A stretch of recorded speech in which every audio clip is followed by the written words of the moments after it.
지금부터는 저희가 집중적으로 하나하나 해부해 보도록 하겠습니다. 김문수 후보 시작부터 이재명 후보의 도덕성을 문제 삼으며 몰아세웠습니다. 이재명 후보도 적극적으로 역공에 나섰습니다. 이재명 후보도 이제부터 진짜라고 하는데 이렇게 말하는 분은 진짜 총각입니까? 가짜 총각입니까? 진짜 검사입니까? 검사 사칭입니까? 벌금 150만 원 받았지 않습니까? 총각 사칭, 검사 사칭까지 하면서 어떻게 정말 진짜 대한민국을 말할 수 있습니까? 지금 우리 사회의 통합을 방해하고 있는 가장 큰 요소는 헌정 질서를 파괴한 이 내란 사태입니다. 헌법을 무시하고 국민의 인권을 말살하고 장기 집권을 군정을 하려고 했던 이 시도에 대해서 우리가 명확하게 진상을 규명하고 책임을 묻지 않으면 이런 일이 다시 또 계속될 것입니다. 김문수 후보 역시 그 책임에서 결코 자유롭지 않다라는 점을 네, 두 후보는 여기서 그치지 않았습니다. 김문수 후보는 이재명 후보를 겨냥해서 욕설 논란 등 가족사를 언급을 했고요. 이재명 후보는 김문수 후보를 향해서 소방관 갑질 논란 사건을 꺼냈습니다. 기본적인 최소한의 인륜을 다 무너뜨린 이런 분들이 대통령이 되겠다는 데 대해서 시중에서 너무너무 걱정을 많이 하고 있습니다. 형님을 정신병원에 강제 입원시키려고 하다가 그것 때문에 형수님하고 욕을 하고 다투고 이렇게 된 거 아닙니까? 가정도 제대로 못하는데 어떻게 나라를 통합시킬 수 있겠습니까? 우리 어머니에게 우리 형님이 그 폭언을 해서 그런 말을 할 수 있냐라고 제가 따진 게 이제 문제가 됐는데 그 점은 수양의 부족으로 제가 사과 말씀을 다시 드립니다. 이건 우리 집안 내의 내밀한 사적 문제인데 굳이 따지자면 본인은 갑질을 하지 않습니까? 그 소방관한테 전화해서 나 김문수인데 뭐 어쩌라는 거예요? 그렇게 권력을 남용하면 안 된다는 말씀을 드리면서 네, 그런데 1차 토론과 2차 토론을 좀 비교를 해보면 이재명, 김문수 두 후보가 지난 1차 토론과는 좀 확실히 달라졌다 이런 해석도 나오는 상황입니다. 홍 전 의원님. 네. 특히 김문수 후보가 어제 뭐 대역까지 세워가면서 토론을 정말 열심히 준비했다는 얘기도 들리던데 어제 토론 좀 어떻게 평가해야 될까요? 예, 김문수 후보가 뭐 정치를 오래 하신 분입니다만 지금까지 보면 상대방을 비판하거나 뭐 비판하는데 좀 잘 하시지도 못하고 하시지도 않은 것 같습니다. 그럼에도 불구하고 어제 같은 경우는 또 사회 분야이고 또 통합 분야이기 때문에 자연스럽게 어떤 저런 이야기가 나올 수밖에 없는 것이죠. 그런데 사실은 이제 네거티브라면 어떤 확정되지 않았던 사실을 이야기하는 거. 예를 들면 이런 것이죠. 지난번 대선 때 이재명 후보가 윤석열 후보에게 조영한테 커피는 왜 타줬어요? 이런 어떤 이야기는 정말 완전히 네거티브인데 저는 어떤 확정적인 어떤 사실을 가지고 이야기하는 것, 특히 통합 분야이기 때문에 가정도 제대로 통합하지 못하는 사람이 특히 본인의 방탄을 위해서 지금 현재 위헌입법을 이렇게 양산을 하게 된다면 우리 대한민국의 법치주의 훼손뿐만 아니라 사회 통합도 자연스럽게 흔들 거 아니냐 뭐 이런 취지로 자연스럽게 이제 나올 수밖에 없는 그런 이야기인 것 같고 그리고 이제 거기에 대해서 답변은 이재명 후보가 제대로 하지 않으면서 이제 다시 이제 반박으로 이제 소방관 갑질에 의해서 하는 건데 저 문제에 대해서는 사실은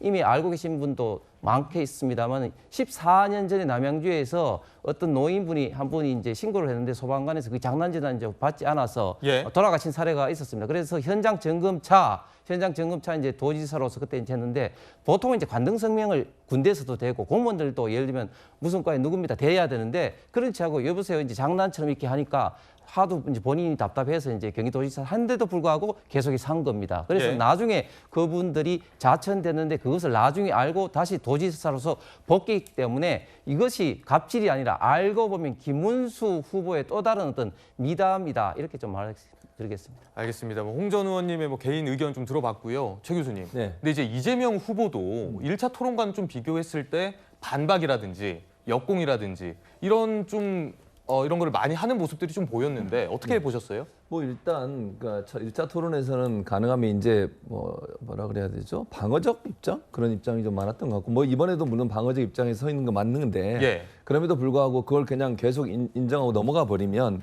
사실화되는 부정적인 결과가 나올 수 있거든요. 그런 부분들에서 방어적 태도만 하는 건 안 되겠다는 생각을 한 것 같고 그러다 보니까 역공을 하는 걸로 간다고 보여집니다. 그렇군요. 좀 더 본인의 입장을 얘기하면서 상대방이 잘못된 정보를 가지고 문제를 삼으면 그 사람에 대한 정보들을 가지고 그 사람은 다시 또 이제 문제를 제기하는 이런 방식으로 했다고 보고요. 예. 김문수 후보는 제대로 잘 알지도 못하면서 이런 얘기를 왜 하는지 검사 사측은 이재명 후보가 한 게 아니에요. 그 옆에 있던 PD가 있지. 전직 KBS PD가 검사 사측을 한 거고요. 이재명은 그 옆에 있었어요. 그냥 앉아서. 그 사람이 이제 취재 과정에서 검사인 것처럼 전화를 해가지고 그렇게 해서 문제가 된 거지 이재명 후보가 검사 사측을 한 적이 없어요. 그런 얘기 한 것도 말이 안 되고 총각 사측 이걸 언제적 얘기를 또 꺼내는 겁니까? 지금 이 문제가 한두 번 나왔던 얘기예요? 아니 근거도 없고 아무런 거기에 대한 자료도 없는데 이거 가지고 계속 한 사람의 말을 가지고 지금 몇 년이 지났는데 이걸 계속 얘기하는 겁니까? 새로운 거 좀 가져오세요. 얘기를 하려면 이해가 안 되고 관등성명 되는 거 미담이라고 얘기하는데 이게 미담입니까? 아니 본인이 먼저 전화해 저 도지사입니다 얘기하면 되잖아요. 도지사입니다 얘기도 안 하고 계속 누구냐고 물어 관등성명 되라 그러고 그럼 공무원 입장에서 그게 이상하지 않겠어요? 그리고 예를 들어서 장난전화가 많이 와서 공무원이 했다 하더라도 예. 저 도지사인데요. 예를 들면 잘 근무하십니까라고 얘기하면 되는 문제예요. 끝까지 본인 이름 안 밝히고 있다가 누구냐 그러고 관등성명 되라고 그러면 그게 갑질이지 뭐가 갑질입니까 대체? 이런 여러 가지 문제들인데 저는 다른 걸 다 떠나 토론회에서 정책적인 걸 가지고 네거티브 하지 말고 정책적인 거 갖고 논의를 하고 토론해야 되는 거 아니겠어요? 저런 거 예전에 이미 다 나왔던 거예요. 새로운 것도 아니고 나왔던 거 또 울거먹고 이런 일을 계속 반복하는 것이 국민들한테 무슨 도움이 될지 좀 답답합니다. 예, 민주당 측 의견도 들어봤습니다. 이재명 후보가요, 어제 토론에서 내란 세력 척결을 강조했는데 여기서 전광훈 목사 이름까지 나왔습니다. 들어보시죠. 지금 정광훈 목사를 비롯한 극우 세력들과 여전히 깊은 관계를 맺고 있어 보이는데 극우 세력과 단절할 생각은 없는지. 제가 거꾸로 묻습니다. 이재명 후보는 진보당하고 같이 연합공천을 해가지고 울산 북구에 국회의원 당선시켰죠. 진보당의 이석기 바로 통진당 부회 아닙니까? 그러면 그건 내란이지. 지금 현재 국민의힘이 어디 누구하고 연대를 해가지고 의석을 나눠줬습니까? 말씀을 피하시는 걸로 보면 단절할 의사가 전혀 없어 보이고 정광훈 목사가 감옥을 갔을 때 눈물을 흘린 그런 관계를 여전히 청산하지 못하시는 것 같은데 매우 안타깝다는 말씀을 드리면서 허위 사실을 이야기하면 안 됩니다. 눈물을 흘리는 거는 정광훈 목사 가서 무슨 눈물을 흘리는지 말이 안 되는 거짓말을 또 계속 여기서 하시면 눈물이 그것도 허위 난다라고 한 사실인 거죠. 영상이 있던데. 그러니까 이재명 후보가 김문수 후보를 향해서 전광훈 목사를 비롯한 극우와 깊은 관계 아니냐 지적을 하면서요. 특히 이 전광훈 목사가 감옥에 갔을 때 눈물을 흘렸다. 이 점을 비판했는데 김문수 후보가 여기에 허위 사실이라면서 이재명 후보를 향해서 허위 사실 공표 재범이다. 이런 표현까지 썼습니다. 그런데 민주당에서 토론 직후에 김문수 후보의 과거 영상을 공개했는데요. 보고 다시 이야기 나누시죠. 이 추운 겨울날 목사님 잡혀가시면 어떻게 할까? 저는 눈물이 계속 나서요. 우리 목사님 잡혀가면은 절대로 안 되고 더 많은 울지 마, 괜찮아. 정광훈 목사님이 계셨더라면 우리들은 이렇게 아프지 않았을 것입니다.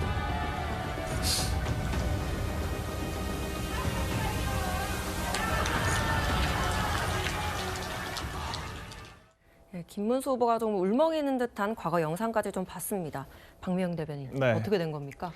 사실 이게 눈물을 흘렸다라는 것이 저희 후보가 인식을 하기에는 그런 안타까울 정도의 그런 유감을 느꼈다라고 하는 당시의 심경을 이야기를 하는 것 같아요. 그러니까 네. 직접적으로 막 눈물을 쏟아냈다라는 식의 이제 그런 표현까지는 맞지가 않다, 합당하지가 않다, 이제 그런 식으로 좀 자기 방어를 한 것으로 보이는데 지금은 정광훈 목사와의 관계 자체가 단절되어 있는 것이 맞죠. 자유통일당을 탈당을 했고 이제 예. 공직 생활을 거쳐서 국민의힘의 후보가 됐기 때문에 오히려 과거 일을 끄집어내면서 좀 과도하게 네거티브를 하는 쪽은 이재명 후보가 아닌가 저는 그런 생각이 들었고요. 오히려 이 내란 세력이라는 지적이 가당치도 않다라는 것이 저희가 지적할 부분인 것 같습니다. 지금 그 민주당이 진보당과 단일화를 했잖아요. 그런데 진보당이 어떤 당입니까? 통진당의 후신이라고 할 수 있는 정당이고 당시 통진당은 이석기 씨가 내란 선동, 내란 음모, 국가보안법 위반 등으로 기소가 돼서 최종 유죄 확정 실형 판결이 났고 결과적으로 정당이 해산돼서 모든 의원들이 직위를 박탈당한 그런 사건이 있었습니다. 예. 그런 정당과 단일화를 하는 그런 상황에서 국민의힘을 향해 아직 확정되지 않은 상황에 대해 내란이라고 표현하는 것 자체가 자가당착이다. 이런 지적을 할 수밖에 없고요. 오히려 민주당의 과도한 내란몰이는 역풍으로 작용을 할 것이다. 그렇게 말씀드리겠습니다. 예, 말씀하신 부분이 어제 토론회에서도 나온 부분이거든요. 언급이 됐는데 성춘 부대변인. 통진당은 그 일로 해서 해산됐고요. 그리고 이석기 의원도 법적 처벌을 받았습니다. 그거에 대해서 국민들 대부분 알고 계시고요. 그런 행위에 대한 어떤 처벌을 받고 어떤 후폭풍을 받았는지 다 기억하고 계실 겁니다. 그럼 지금 아까 아직 결과가 나오지 않았다고 했는데 결과가 나오면은 국민의힘이 이제 반성을 할까요? 결과가 나오기 전부터 국민들께 사죄하고 반성드리는 모습부터 보여줘야 된다고 말씀을 드리고 싶고 네. 그리고 그 이재명 후보가 눈물을 쏟아냈다고 말하지 않았어요. 명확하게 눈물을 흘리지 않았냐고 얘기했어요. 그리고 지금 우리가 봤을 때 누가 봐도 눈물을 흘리지 않았습니까? 오히려 김문수 후보는 저 발언으로 인해서 지금 본인의 국민들 다수가 잘 모르고 있던 과거를 끄집어낸 겁니다. 끄집어내게 된 겁니다. 왜냐하면은 국민들은 지금 정광훈 씨가 만든 자유통일당에 김문수 후보가 갔다 온 거를 몰라요. 김문수 후보는 심지어 자유통일당 대표였습니다. 대표까지 지낸 분이 다시 국민의힘으로 복귀해서 국민의힘 후보로 하고 있다는 것. 국민들이 지금 정광훈 씨가 만든 자유통일당에 대해서 어떤 인식을 갖고 계시는지 다 아실 건데 그것과 아무리 단절하려고 해도 본인이 당대표를 했다는 사실 그리고 그 내란의 혐의가 아직 밝혀지지 않았다고 하더라도 국민들은 내란의 뭔가 그 공범으로서 뭔가 책임을 나중에 져야 될 수도 있다는 사실 그런 것도 국민들께서 알고 계실 거라 생각합니다. 네. 시청자분들의 판단에 맡기도록 하겠고요. 이재명 후보, 김문수 후보와의 공방에서 1차 때와 마찬가지로 이 단어가 또 나오기도 했습니다. 반도체 특별법을 제정하는데 주 52시간제 예외를 해달라는 거 이 법도 안 해줘가지고 제가 고용노동부 고시로서 그냥 그걸 해드렸습니다. 그런데 반도체 부분을 지원하겠다 이렇게 말씀하시는 이게 상당히 모순되는 이야기 아닙니까? 노동부 장관으로 본인이 직접 그렇게 말씀하셨죠. 3개월 단위의 유연제를 6개월로 늘려주면 충분하다. 네. 그러니까 그 6개월로 늘리는 걸 도와달라는 게 정부 입장이었잖아요. 그렇습니다. 그런데 뭐 어쩌라고. 김문수 후보는 이런 말을 할 자격이 없죠. 이건 우리 집안 내의 내밀한 사적 문제인데 굳이 따지자면 본인은 갑질을 하지 않습니까? 그 소방관한테 전화해서 나 김문수인데 뭐 어쩌라는 거예요? 그렇게 권력을 남용하면 안 된다는 말씀을 드리면서 네, 그러니까 김 후보 질문에 이재명 후보가 어쩌라고요? 이렇게 표현을 반복해서 사용한 건데요. 홍 전 의원님. 네. 근데 이게 통상적으로 좀 말문이 막힐 때 나오는 표현이기도 한데 이재명 대표가 이번에 사용한 이 어쩌라고요 표현이 좀 어떤 의미로 좀 봐야 되겠습니까? 그러니까 지난번 첫 번째 나왔을 때 이제 좀 피해야 될 그런 단어를 아마 선대위에서도 이제 조언을 했을 겁니다. 극단적이다 이런 식으로 계속해서 이준석 후보의 어떤 이야기에 대해서 반박을 하면서 어떻게 보면 좀 억누르는 권위적인 모습을 보이는데 그런 어떤 조언을 들어서 그런지 몰라도 어제 토론에서는 극단적이다 이런 어떤 표현을 쓰지 않고 대신에 뭐 단적이다 그런 어떤 이야기를 하시고 또 뭐 어쩌라고 뭐 저런 어떤 이야기를 하는데 저런 어떤 표현은 그러니까 뭐 내까짓게 뭐 어쩔 거야 뭐 이런 어떻게 보면 굉장히 상대방을 폄훼하고 무시하는 표현 아니겠습니까? 저는 사람의 어떤 말 속에 본인의 어떤 인격이 드러나고 특히 평상시의 인격과 말이 결코 저런 어떤 자리에서 아무리 조심한다 하더라도 결국 이제 드러날 수밖에 없다고 봅니다. 좀 전에 저 52시간 이야기한 것은 이런 의미죠. 전 세계가 지금 이제 첨단 산업, 반도체를 중심으로 해서 AI라든지 이런 어떤 분야에 정말 국경 없는 총성 없는 전쟁을 하고 있습니다. 그런데 전 세계적으로 미국이라든지 심지어 중국 같은 경우도 본인이 원하면 52시간 더 하는 연구를 하고 일하고 있는 이런 시스템으로 되는데 우리나라 같은 경우는 52시간 이런 것 때문에 본인이 더 일하고 싶고 연구하고 싶어도 그게 이제 딱 제한이 돼 있는 겁니다. 그러니까 노동부 장관으로서는 주 52시간 이내 법령상에서 할 수 있는 고시로서 할 수 있는 거를 좀 최대한 좀 탄력적으로 했을 뿐이고 그러나 좀 더 유연화를 하기 위해서는 법령이 개정돼야 되기 때문에 그런 거를 이야기했는데 이재명 후보가 단적으로 어쩌라고 이런 식으로 이야기하는 것은 본질적으로 주 52시간과 지금 현재 첨단 과학 산업과 기업을 육성하기 위한 기본적인 어떤 목적의 어떤 말과는 전혀 엉뚱한 어떤 권위적이고 고압적인 그런 어떤 말이었던 것 같습니다. 네, 뭐 권위적이다 뭐 이런 의견도 주셨는데 이번에 저희 최 교수님 의견 한번 들어볼게요. 저게 어떻게 권위적인 말입니까? 아니 지금 잘 보세요.